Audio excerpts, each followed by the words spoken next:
तो आज हम ज्यामिति के दो ऐसे फंडामेंटल कॉन्सेप्ट्स को समझने जा रहे हैं जो सिर्फ आप जानते हैं मैथ्स के किताबों तक ही सीमित नहीं है। नहीं, ये हमारी दुनिया को, हमारे चारों ओर की हर चीज को आकार देते हैं। हम बात कर रहे हैं लंब और समांतर रेखाओं की।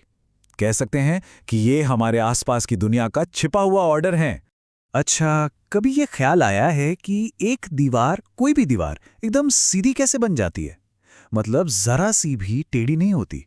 ये सुनने में तो एक बहुत ही सिंपल सा सवाल लगता है ना, पर इसका जवाब ज्यामिति के एक बहुत गहरे प्रिंसिपल में छिपा हुआ है।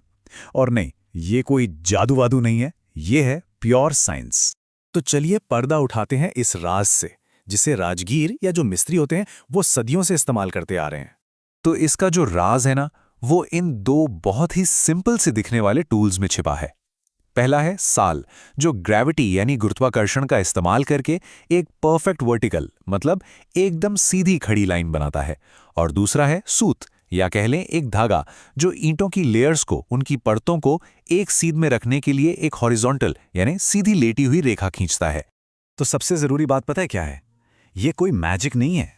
वो राजगीर, वो मिस्त्री असल में अपने काम में प्योर ज्योमेट्री का इस्तेमाल कर रहा है, भले ही उसे इस बात का एहसास हो या ना हो। ये ज्योमेट्री इन एक्शन है। ठीक है, तो अब थोड़ा और गहराई में चलते हैं। सबसे पहले बात करते हैं लंब रेखाओं की, यानी परपेंडिकुलर लाइंस। जो राजगीर का साल होता है ना, वो बिल्कुल इसी प्रिंसिपल पर काम करता है। यही चीज ये पक्का करती है कि दीवार जमीन से एकदम 90 डिग्री पर बिल्कुल सीधी ऊपर की तरफ जाए। तो मैथ्स की भाषा में कहें तो जब कोई दो लाइंस एक दूसरे को ठीक 90 डिग्री के एंगल पर, मतलब एक राइट एंगल पर काटती हैं, तो उन्हें हम लंब रेखाएं या परपेंडिकुलर लाइंस कहते हैं। और इन्हें दिखाने के लिए हम इस उल्टे टी जैसे सिंबल का इस्तेमाल करते हैं। अगर इसे समझना है तो इसका सबसे आसान तरीका है किसी भी किताब या कागज का कोना देख लीजिए। वो जो कोना होता है ना, वो एक परफेक्ट राइट एंगल है, एक समकोण है जहां दो किनारे एक दूसरे पर बिल्कुल परपेंडिकुलर होते हैं। और ये तो बहुत ही दिलचस्प है। इसे कोई भी घर पे ट्राई कर सकता है। बस एक कागज लेना है, उसे एक बार आधा मोड़कर एक लाइन बनाइए, फिर उसे दोबारा इस तरह मोड़िए कि वो पहली वाली लाइन ठीक अपने ऊपर आ जाए।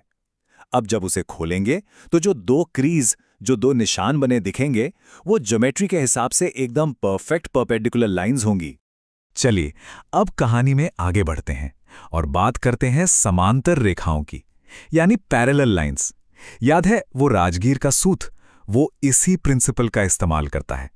इसी से ये पक्का होता है कि ईंटों की हर लेयर, हर परत एक दूसरे के एकदम पैरेलल हों। तो समांतर रेखाएं क्या होती हैं? सोचिए रेल की पटरियों के बारे में। वो हमेशा साथ साथ चलती हैं, लेकिन कभी मिलती नहीं हैं, है ना? बस यही है पैरेलल लाइंस। ये एक ही प्लेन पर बनी दो ऐसी लाइंस होती हैं जो कभी एक दूसरे को नहीं काटती। आप उन्हें कितना भी आगे बढ़ा दें, उनके बीच की दूरी हमेशा हमेशा एक जैसी ही रहती है। और हाँ, जैसे हमने परपेंडिकुलर लाइंस बनाई थीं, वैसे ही हम कागज मोड़कर पैरेलल लाइंस भी बना सकते हैं। इसमें बस एक छोटा सा फर्क है। इस बार दोनों फोल्ड एक ही डायरेक्शन में करने हैं। जब आप कागज को खोलेंगे तो आपको दो ऐसी लाइंस मिलेंगी जो एक दूसरे के एकदम पैरेलल होंगी। अच्छा, अब यहाँ एक बहुत ही जरूरी लेकिन थोड़ा सा ट्रिकी कॉन्सेप्ट आता है कि हम इन लाइंस के बीच की दूरी को आखिर मापते कैसे हैं। हम बार बार कह रहे हैं कि दूरी हमेशा समान रहती है, पर इस बात का असली मतलब क्या है? क्या हम कहीं से भी किसी भी एंगल से दूरी नाप सकते हैं? जवाब है बिल्कुल नहीं। इसे मापने का एक बहुत ही स्पेसिफिक, एक खास तरीका होता है। यहां यह बात एकदम साफ हो जाती है। देखिए, जो लाइंस पैरेलल नहीं हैं, उनके बीच की दूरी तो हर पॉइंट पर बदलती रहेगी, कहीं ज्यादा कहीं कम।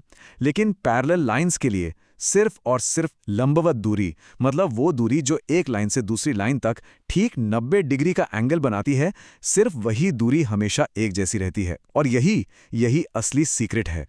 तो जैसा कि हम यहाँ देख सकते हैं, यही इसकी गणित की परिभाषा है। जब भी हम दो पैरेलल लाइंस के बीच की दूरी की बात करते हैं, तो हमारा मतलब हमेशा इसी परपेंडिकुलर डिस्टेंस से होता है। तो अब जब हम इन कॉन्सेप्ट्स को समझ चुके हैं, तो चलिए इन्हें अपनी रोज की जिंदगी में ढूंढते हैं। और यकीन मानिए, एक बार जब आप देखना शुरू करेंगे ना, तो ये आपको हर जगह दिखेंगी। सबसे क्लासिक एग्जाम्पल, रेल की पटरियां। ये पैरेलल लाइंस का एक परफेक्ट उदाहरण है। इन्हें हमेशा एक जैसी दूरी पर रहना ही पड़ता है, तभी तो ट्रेन सुरक्षित चल पाएगी। या फिर एक किताब के पन्ने, हर एक पन्ना दूसरे के एकदम समानांतर मतलब पैरेलल होता है। और हाँ, खिड़की की ग्रिल या सलाखें देखिए, यहाँ तो दोनों चीजें एक साथ हैं। जो वर्टिकल सलाखें हैं वो एक दूसरे के पैरेलल हैं, हॉरिजॉन्टल सलाखें भी एक दूसरे के पैरेलल हैं, और जहां ये एक दूसरे को काटती हैं वहां बनता है एक परफेक्ट 90 डिग्री का एंगल, मतलब परपेंडिकुलर भी। तो उस राजगीर की दीवार से लेकर उस डिवाइस की स्क्रीन तक जिस पर यह सब देखा जा रहा है, ये सब कुछ इन्हीं सिंपल सी दिखने वाली लाइंस पर टिका है। यही हमारी दुनिया को उसका स्ट्रक्चर, उसकी संरचना देती हैं। तो अब सवाल ये उठता है, अगली बार ये रेखाएं कहाँ दिखाई देंगी?